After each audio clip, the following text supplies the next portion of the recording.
खुदावंद यीशु मसीह के अजीम और पाक नाम में आपकी सलामती हो। शुक्रगुजार हूँ खुदावंद यीशु मसीह का, जिसने मुझे आज फिर अपने कलाम की खिदमत का मौका दिया।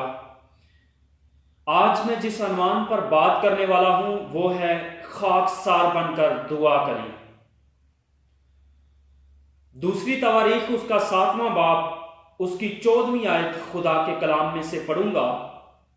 खुदावंद के जिंदा कलाम में यूं मरकूम है, तब अगर मेरे लोग जो मेरे नाम से कहलाते हैं खाकसार बनकर दुआ करें अब और मेरे दीदार के तालिब हों और अपनी बुरी राहों से फिरें, तो मैं आसमान पर से सुनकर उनका गुनाह माफ करूंगा और उनके मुल्क को बहाल करूंगा। पाकलाम का पढ़ा और सुना जाना हम सबों के लिए बाइसे बरकत हो। खुदा का शुक्र हो।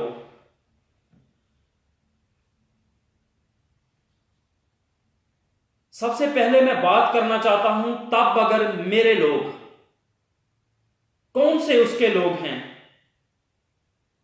दुनिया में बहुत सारे लोग हैं जो उसके कहलाते हैं, जिनके नाम के साथ मसीह लिखा जाता है और वो मसीही कहलाते हैं, लेकिन वो उसके लोग नहीं हैं। मैं आपको बताना चाहता हूं, अगर कोक या पेप्सी की कोई बोतल हो और उसके ऊपर जो लेबल है वो लगा हो कोक का और उसके अंदर फ्लेवर किसी और चीज का हो, तो वो कोक तो नहीं है।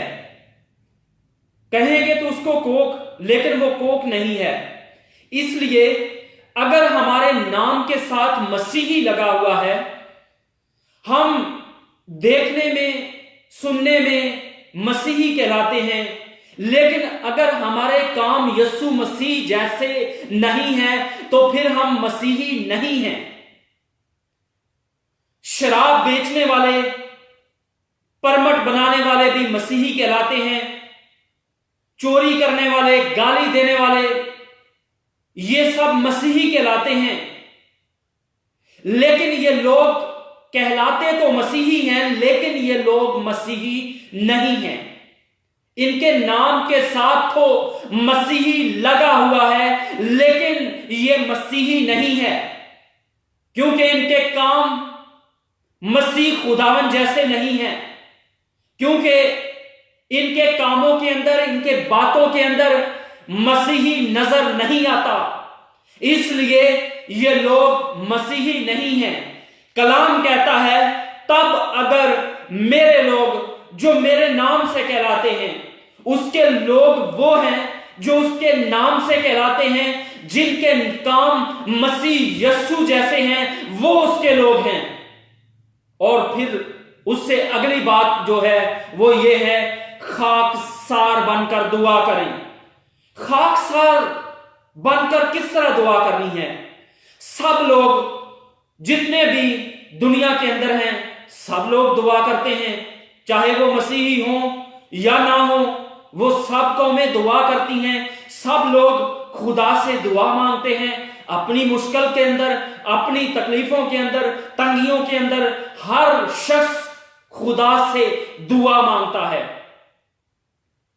लेकिन कलाम जिस दुआ की बाबत कहता है वो है खाकसार बनकर दुआ करें।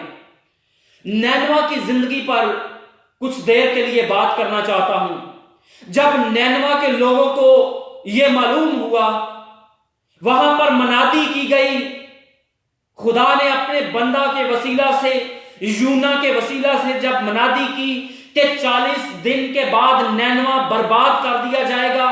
जब उन लोगों को इस बात का पता चल गया कि हम बर्बाद होने वाले हैं, हमारे घर बर्बाद हो जाएंगे, हमारे जानवर, सब कुछ, हमारे रिश्तेदार, बहन भाई, सब कुछ तहस नहस हो जाएगा, हम बर्बाद हो जाएंगे, तो उन्होंने खाकसार बना लिया अपने आप को। वो अपने आप को उन्होंने खुदा की हजूरी के अंदर अंडेल दिया, खाली कर दिया उन्होंने। वो खाकसार बन गए। वो राख और खाक में बैठ गए और उन्होंने तौबा की। आज ऐसे ही हमें भी खाकसार बनने की जरूरत है। नैनवा की बहुत बड़ी मिसाल हमारे सामने है, हम भी नैनवा की तरह खाकसार बनने की जरूरत है। ऐसी ही खाकसारी खुदा हमसे चाहता है कि हम खाकसार बनकर उसकी हजूरी के अंदर आएं। और फिर उससे अगली बात, जो तीसरी बात है, वो ये है, मेरे दीदार के तालिब हूं। खुदा का बंदा मूसा, खुदा ने उसको चुना और खुदा उससे कलाम करता, और मूसा के दिल के अंदर खुदा की मोहब्बत थी कि मैं देखना चाहता हूं ऐसी शख्सियत को कि वो कौन है।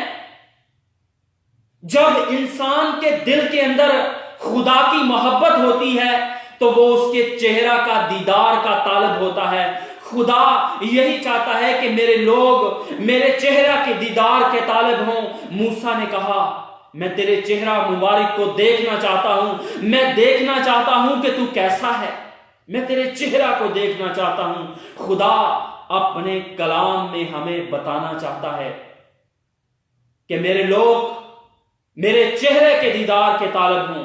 अगर हम उसके चेहरे के दीदार के तालब होंगे तो वो अपने चेहरे का नूर, अगर चाह वो हमें नजर तो नहीं आएगा, लेकिन अपने चेहरे का नूर जरूर हम पर जलवागर फरमाएगा और हम उसके चेहरे के नूर से मुनव्वर हो जाएंगे। फिर चौथी बात, अपनी बुरी राहों से फिरे। जो शख्स अपनी बुरी राहों से नहीं फिरता, बदी से बाज नहीं आता, खुदा उसको कभी माफ नहीं करता। चाहे वो शख्स रास्तबाज कहलाता हो, चाहे वो शख्स मसीही कहलाता हो, चाहे वो शख्स दुआगो कहलाता हो, अपने आप को दुआगो समझता हो, लेकिन अगर वो अपनी बुरी राहों से बाज नहीं आता तो खुदा का रहम, खुदा का तरस उस जिंदगी पर कभी नहीं ठहरता। खुदा का कलाम, बाइबल मुकद्दस हमें यह तालीम देती है कि अमाल का तल्लुक अमल के साथ है।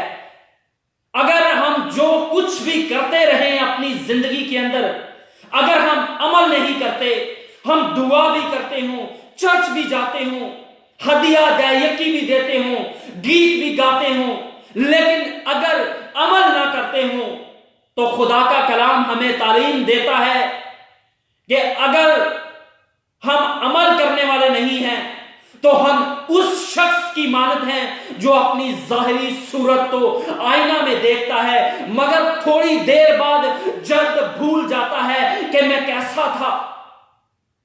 हम उस शख्स की मानद हैं। इसलिए हमें अमल करने की जरूरत है। लिखा है, ईमान सुनने से पैदा होता है और सुनना मसीह के कलाम से।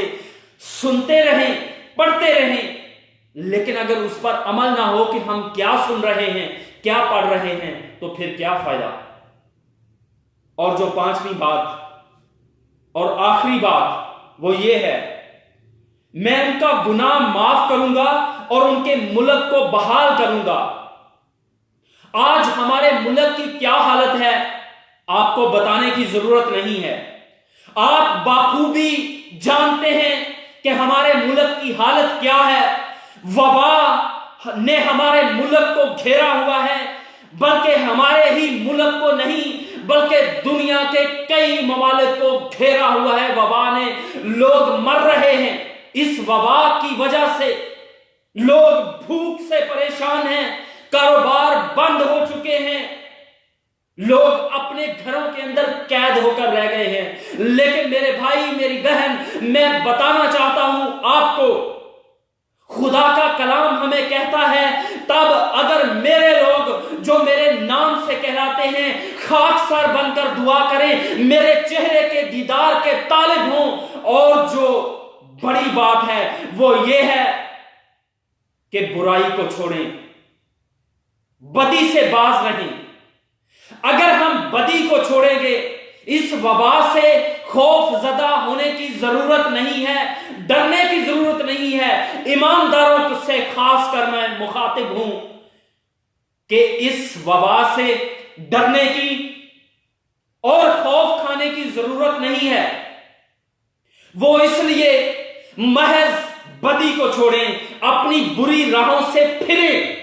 अपनी बुरी राहों से फिरने की जरूरत है। अगर हम अपनी बुरी राहों से फिरेंगे, अगर हम अपनी बदियों से बाज आएंगे, अगर हम अपने वो तमाम घिनौने कामों से बाज आएंगे जो खुदा तवक्कल करता है कि खुदा हमसे चाहता है कि हम अपनी बुरी राहों से फिरें, तो फिर हम बहाली की तरफ आएंगे। अगर हम चाहते हैं कि खुदा हमारे मुल्क को बहाल करे, अगर हम चाहते हैं कि खुदा हमारे घरों को बहाल करे, अगर हम चाहते हैं कि खुदा हमारे शहरों को बहाल करे, अगर हम बहाली चाहते हैं, तो आए। खुदा का कलाम हमें सिखाता है कि मैं उनका गुनाह माफ करूंगा और उनके मुल्क को बहाल करूंगा। ईमानदारों, अगर चाहते हो कि खुदा हमारे घरों को बहाल करे, अगर चाहते हो कि खुदा हमारे मुल्कों को बहाल करे, तो आए खाकसार बनकर उसके आगे अपने आप को खाली कर दें, अपने आप को अंडेल दें उसके आगे, खाक और राख में बैठकर तौबा करें, अपनी बुरी राहों से फिरें, तो खुदा हमारे मुल्कों को बहाल करेगा और खुदा ने यीशु मसीह को अपना शख्सी निजात दहिंदा कबूल कर ले। और हमारे गुनाह कितने ही किरमजी क्यों ना हो, वो बर्फ की मानद सफेद कर देगा, क्योंकि उसके खून का एक कतरा हमारे गुनाहों को धो देने की कुदरत रखता है। आए यीशु मसीह को अपना शख्सी निजात दहिंदा कबूल कर लीजिए, ताकि खुदा हमारे तमाम गुनाहों को माफ कर दे और खुदा के बेटे और बेटियां बन जाएं और अपने तमाम बुरे कामों को, बुरी राहों को तर्क कर दें, खुदा की हजूरी के अंदर ठहरे, उससे मांगे। वो अपने मांगने वालों को कभी शर्मिंदा नहीं होने देता, क्योंकि उसका वादा है कि शेरे बब्बर के बच्चे तो हाजतमंद और भूखे होते हैं, मगर खुदावन के तालब कभी किसी नेमत के मोहताज ना होंगे। वो अपने तालबों को कभी शर्मिंदा नहीं होने देता, वो अपने लोगों को हमेशा फतह से भरकर गलबा देता है। Hallelujah, praise God, hallelujah. खुदावन आपको इस कलाम के वसीला से बरकत दे, आमीन। मैं आपके लिए दुआ करना चाहता हूं। खुदावन कदूस बहरवर के खालिक और मालिक, जमीन और आसमान के खालिक और मालिक, मैं दिल की अथाह गहराइयों से तेरा शुक्रिया अदा करता हूं। खुदावन गुजरी हुई जिंदगी, लम्हात, वक्तों, महीनों, सालों के लिए मेरा दिल तेरी पाक हजूरी के अंदर शुक्रगुजारी से भरा हुआ है। रात भर की फास्तो निगहबानी के लिए मैं तेरा शुक्रिया अदा करता हूं। इस सुबह के लिए खुदावन तेरा शुक्रिया अदा करता हूं।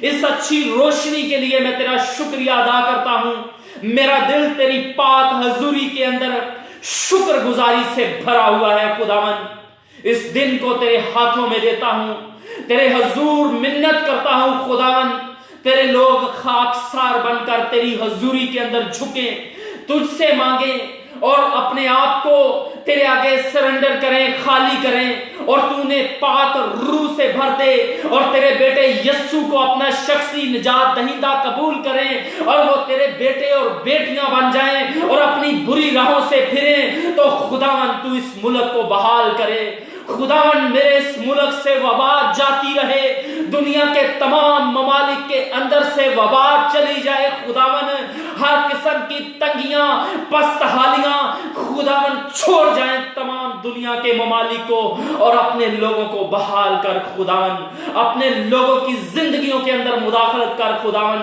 रहम कर दे अपने लोगों पर। खुदावन तू अपने लोगों पर रहम करता, जिस तरह बाप अपने बेटों पर तरस खाता है, खुदावन तू वैसे ही अपने लोगों पर तरस खाता है। अपने लोगों की दुआओं को सुन ले मेरे पाक खुदा। तूने अपने लोगों को इसलिए नहीं बनाया कि जहन्नम की आग में डाल दे। तूने अपने लोगों को इसलिए नहीं बनाया कि खुदावन तेरे लोग वबा से हलाक हों। तूने अपने लोगों को खुदावन अपनी इबादत के लिए बनाया। खुदावन अपने लोगों पर रहम कर दे। खुदावन मेरे इस मुल्क पर रहम कर दे। बहाली आए खुदावन, हर किस्म की वबा खुदा के बेटे यस्सु के नाम से छोड़ जाए।